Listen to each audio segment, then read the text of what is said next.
चाहिँ मलाई चाहिँ लाग्दछ। समीर महर्जनको मैले कुरा गरिहालेँ होइन।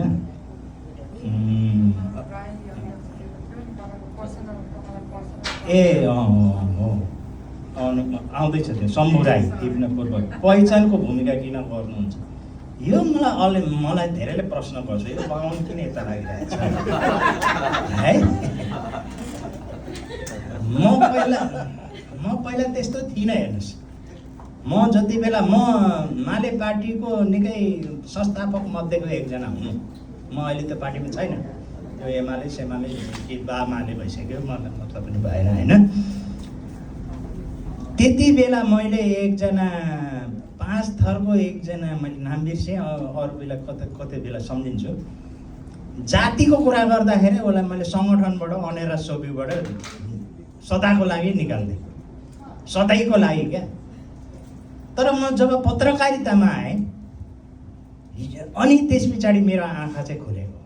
पत्रकारितामा आएपछि पढ्नुपर्छ, पत्रकारितामा आएपछि समुदायसँग घुलमिल हुन्छ, र पत्रकारितामा आएपछि पत्रकारिताको शिक्षाले के भन्छ भने पिँधमा बसेको मान्छेहरूको तिमी सेवा गर भन्छ, आवाजविहीनहरूको आवाज निकाल्ने भन्छ। ल, हाम्रो सिद्धान्त भनेको उहाँ जसकुमार राईजी र मेरो सिद्धान्त भनेको आवाजविहीनहरूको आवाज निकाल्ने, हामी अरूको आवाज हुनेहरूको आवाज निकाल्ने होइन। हाम्रो सिद्धान्तै त्यही हो। अनि आवाजविहीन भनेको को भन्दा त मेरो क्षेत्रमा भन्ने लिम्बू, राई, गुरुङ, मगर, तामाङ, मधेसी, थारू, दनुवार, धिमाल, तिनीहरू नै हो आवाजविहीनहरू।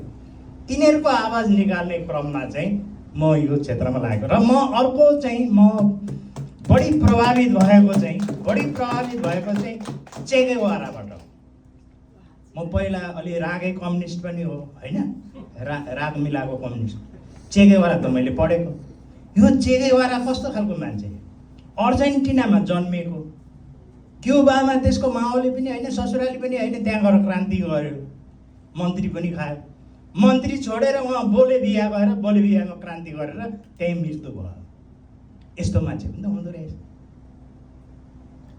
भने हामीले उत्पीडित समुदायको भोइस ननिकाल्ने हो भने, आवाजविहीनहरूको आवाज ननिकाल्ने हो भने हामीले पत्रकार भन्नु नै हुँदैन। हामीलाई तपाईँहरूले भन्नुहोस् पत्रकारै भन्नुहोस्, अहिले जो भनिराखेका छन् होइन।